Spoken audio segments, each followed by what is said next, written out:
Happy New Year. Did I just scream at you? I might have. Happy New Year. It is 2026, and that means it is your time to start calisthenics, okay? Sorry, I'm not trying to yell at you, but I promise you it'll be worth it. Oh my gosh. Why is it so hot? Sorry, I just got out of the shower. I'm turning bright red. Anyways, if you are a woman looking to get into calisthenics, this video is for you. Hi, my name is Christina, and I started calisthenics exactly 1 year ago today. I came from a lifting background, and I thought I was strong, and let me tell you, calisthenics humbled me a little too much. So let's get straight to it. Today, I just want to share what I've learned, what I really wish I knew sooner, because I can just imagine the progress. But that's okay. We all start somewhere. And what worked for me. And you can apply this to your own training and make sure you do not neglect certain things like I did when you're starting out. One of the biggest differences that I noticed when I started calisthenics is that you cannot overlook the little things. Let me explain. So I used to only lift weights both for upper and lower body. And don't worry, I do still train legs. Please don't neglect your legs. Obviously, everyone has different goals, but I love the combination of the two. You have to think about it in almost a different way. You're not just training muscles, you're moving your body as an entire unit. And if one thing is weak, let me tell you, you don't want that to happen. I was so used to adding more weight on hack squats, shoulder pressing more, just being a big, what am I saying? But the little things that you might not even typically think about do matter. So focus on it from the start. Things like grip strength, scapular control, hollow body positions, balance and coordination.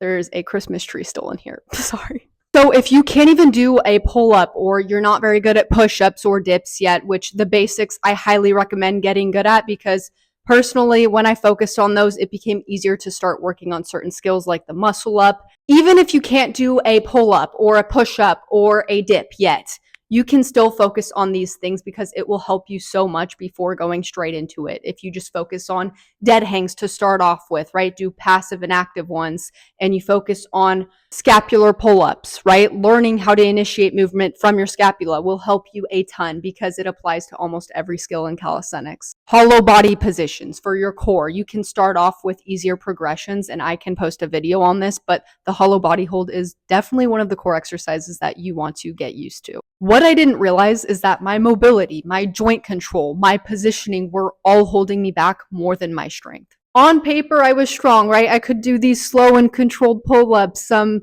push-ups, some dips, but I was so restricted in my shoulders, my hips, my wrists, and calisthenics quickly exposed that. So you must focus on those things. Another thing I want you guys to remember is that biology matters, and that is completely okay. This is something I don't think we talk about a lot. I would love to see more women get into the sport. That is why I am saying everything that I'm saying right now. But women are simply built differently.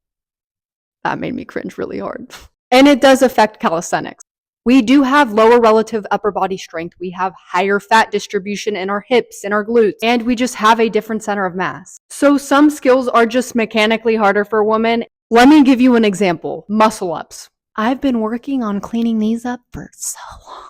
I want to say they require around 1.3 to 1.5 times your body weight and pulling force during the transition. So a lot of women do hit the technical requirements before they actually have the raw pulling strength. So if anything, once you start, give yourself a pat on the back. What is this?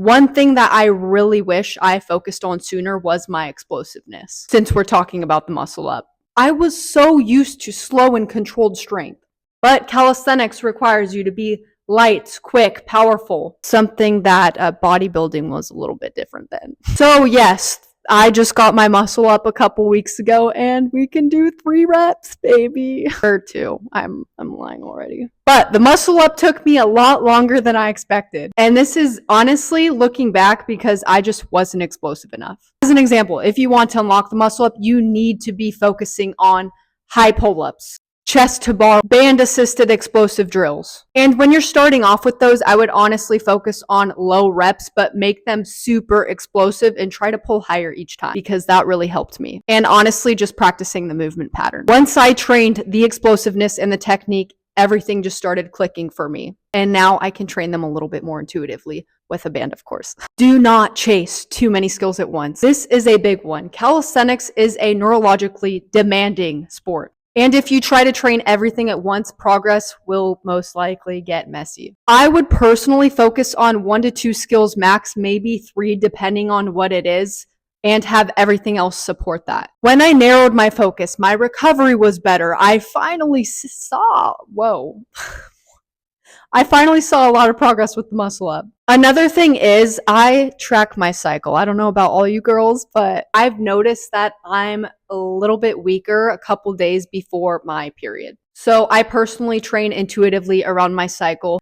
I say this to everyone because everyone's different, honestly. Like, some people feel great, some don't. I have the worst back cramps on the face of this earth, so I am not going to be spamming muscle ups on the first day of my period. So instead of forcing heavy sessions, and yes, this might sound self-explanatory, but you would be surprised, I do adjust the volume and intensity around that. And my expectations, which I do still get upset sometimes, but now I know my body pretty well. So you can always focus on technique days during that, right?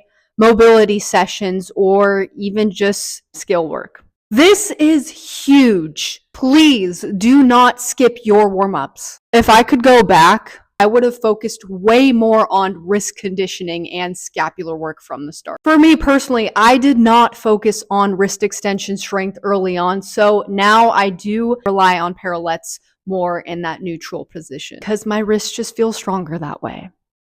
Don't get me wrong, parallettes are great, but please do not avoid wrist mobility forever. Speaking of warming up too, mobility is huge in general, okay? For me personally, I had very stiff hips coming from weightlifting, and when I got into calisthenics, it truly did show. When I tried to get into an elbow lever, I couldn't fully extend my hips, and I finally started working on my hip mobility and saw progress. So do not neglect it. I could have avoided this nagging pain early on, but I just didn't really think about it. I was a little bit impatient, which patience is a virtue when it comes to calisthenics, because it will expose your weak links.